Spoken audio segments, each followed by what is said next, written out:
Bakit ang Pilipinas ay itinuturing na lupain ng ginto o sa biblikal na lupain ng kasaganaan na Ophir? Panibagong kaalaman na naman ang hatid natin sa malaing-randing paggalugad ng kasaysayan kung saan hinahangad ng ilan na malaman at sagutin ang mismong mga tanong na ito. Halina't ating halukayin sa kailaliman ng nakaraan sa isang napakalaking paghahayag na maaaring muling isulat ang mga talaan ng kasaysayan. Ang paglalakbay na ito ay higit pa sa isang ekspedisyon. Ito rin ay isang paglalakbay na nag-uugnay sa Pilipinas sa isang maalamat na kaharian na sagana sa ginto na tinutukoy bilang Ophir sa Biblia. Kilala sa mga nakamamanghang tanawin nito na walang kapantay na kasaganaan at espiritual ng pakikipagsapalaran. Ang Pilipinas ay hindi lamang isang bansa sa mapa ng Asya, ang posisyong geographical nito at masiglang lipunan ay nakaukit sa kahalagahan nito sa geopolitics ng Asia. Gayunpaman, ang makasaysayan at makabuluhang pinagmulan nito sa kabila ng kaharian ng isang kahangahangang pagtuklas, ay nagbigay ng bagong liwanag sa nakaraan ng bansa sa isang paghahayag. Kaya ang pagbabago ng estratehiya ay nagbabanta na muling hubugin ang ating pananaw sa mga makasaysayang salaysay. Ang gininto ang lihim na malapit na nating ilahad ay nasa loob ng mga talaan ng sinaunang panahon na nag-uugnay sa Pilipinas sa alamat na panahon ni Haring Solomon at David na nagdaragdag ng bagong kabanata sa kahalagahan ng kasaysayan ng bansang ito. Ang pagtuklas na ito ay higit pa sa revolusyonaryong katalista, na may sapat na kakayahan upang buksan ang mga pahina ng kasaysayan. Upang pagtahi-tahiin ang mga gininto ang sinulid sa masalimuot na tela ng nakaraan, at pagpapatingkad sa kwento ng bansa sa isang pandaigdigang plataporma. Ang ideya ng pagkilala sa Pilipinas ay ang lupain ng teorya na gumugulo sa mga pundasyon ng teolohiya ng kasaysayan at heograpiya, na nagbibigay daan para sa walang katapusang mga posibilidad at nakakaintriga na mga pagpapakilala. Ito ay nag-uudyok sa atin ng mga katanungan sa pagsisiyasat at muling bigyang kahulugan ang nakaraan mula sa isang bagong pananaw. Habang tayo ay naglalakbay sa mga talaan ng kasaysayan na nilalayon nating matuklasan ang mga misteryo at lihim na itinago sa loob ng maraming siglo, at ang mga katotohanan na maaaring magbago ng ating pangunawa sa ating kasaysayan. Kaya't samahan niyo ko sa mga nakakaakit na paglalakbay na ito, habang sinusubukan nating alamin kung bakit ang Pilipinas ang sinsabing maalamat na lupain ng Ophir.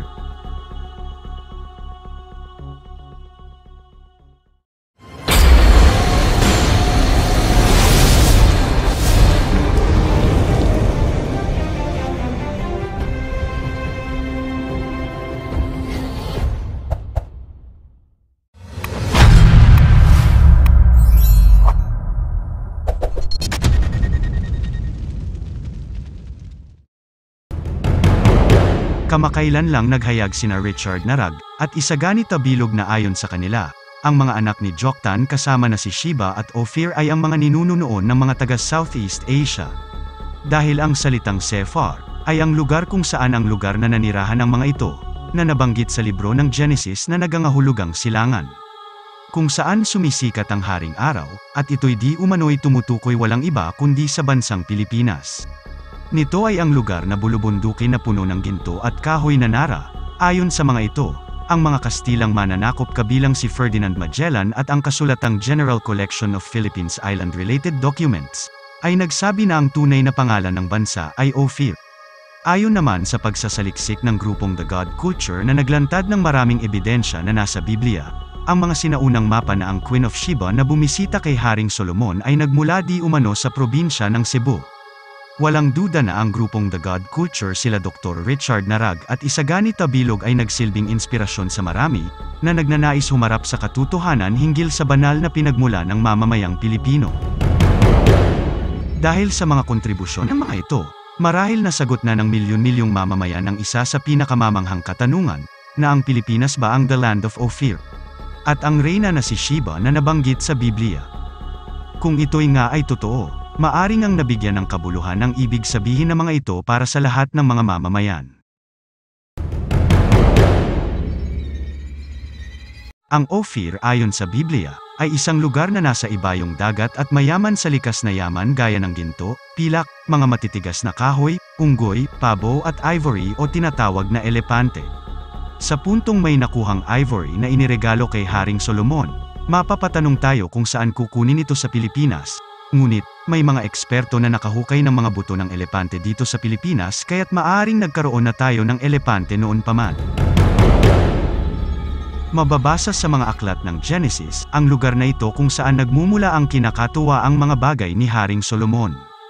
Sa isang bahagi sa aklat ng mga hari ay nagsasabi na naglakbay si Haring Solomon kasama ang hari ng Tyre na si Haring Hiram. Dumaan umano ang mga ito sa Red Sea at pagbalik ay dala na ang napakarami at mamahaling mga bato. Maraming beses na ito pinagtalunan ng mga eksperto at ayon sa kanila ay nasa bahagi ng Asya ito. Ayon naman sa mga ibang mga iskolar, ang mayayamang bansa sa gitnang silangan na kagaya ng Saudi Arabia at Iraq ay maaring tinutukoy ng Ophir. Subalit, may iilang mga pag-aaral din ang nagpapakita na ibang resulta, at ang tinuturong Ophir ay ang Pilipinas. Ayon sa mga iskolar at eksperto malaki ang posibilidad na may katotohanan ito dahil sa mga sumusunod.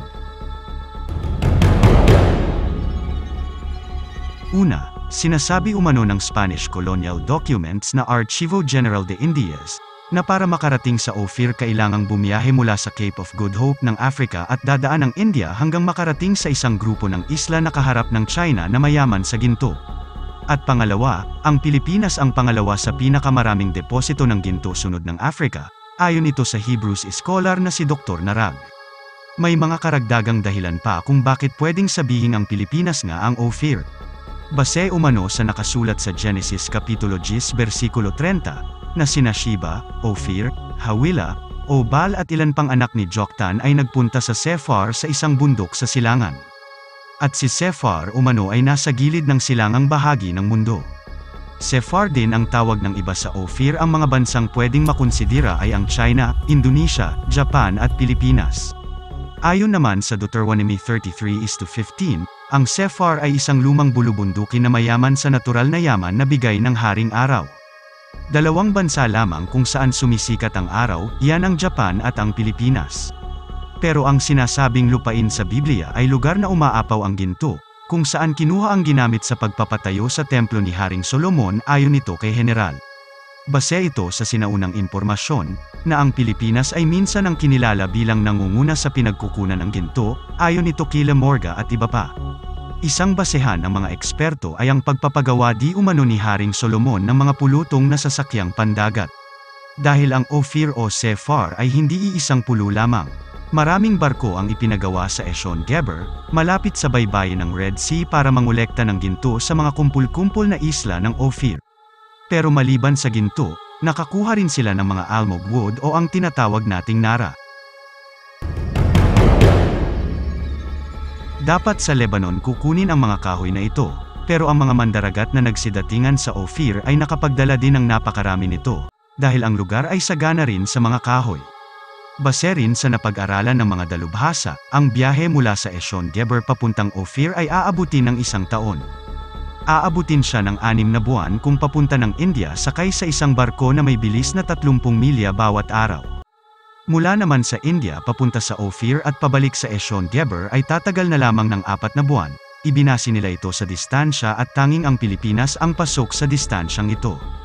Maaari din naman ang Japan dahil halos magkasing layo lamang ang dalawa pero dahil sa aspeto ng natural na yaman mas naaayon ang bansang Pilipinas.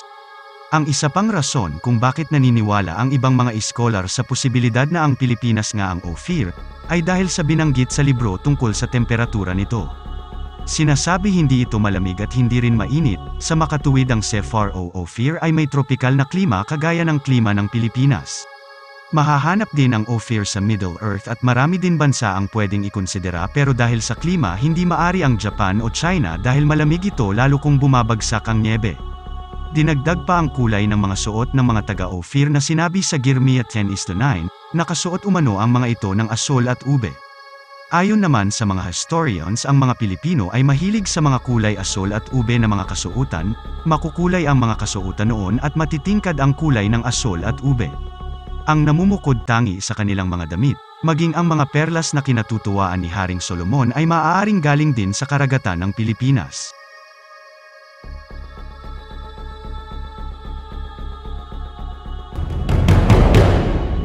Ang sagot ay binanggit mismo sa Biblia. Alamin natin ang mga referensya sa Biblia patungkol sa Ophir. Binanggit sa aklat ng mga hari at mga talaan na ang Ophir ay isang lugar ng kayamanan na kilala sa dami ng purong ginto, mahahalagang bato, at mag-agarang kakahuyan. Ang mga kayamanang ito ay ginamit ni na Haring Solomon at Haring David sa pagtatayo ng kanilang maalamat na templo. At ang lupain ng Ophir ay kilala sa kasaganaan nito. Ngayon ay maaari ang katanungan nito na kung paano ito kumukonekta sa Pilipinas. Bueno, ang pagkakaugnay ay nakasalalay sa mga sinaunang kwento na ipinasa sa mga henerasyon at ang mga kapansin-pansing pagkakatulad sa pagitan ng mga paglalarawan sa Biblia tungkol sa Ophir at ng mga likas na yaman na matatagpuan sa Pilipinas. Sa kasaysayan, ang Pilipinas ay kilala bilang isang lupaing mayaman sa ginto at mahahalagang hiyas. Katulad ng Ophir sa Biblia, ang bansa ay sagana sa likas na yaman, partikular na ang ginto.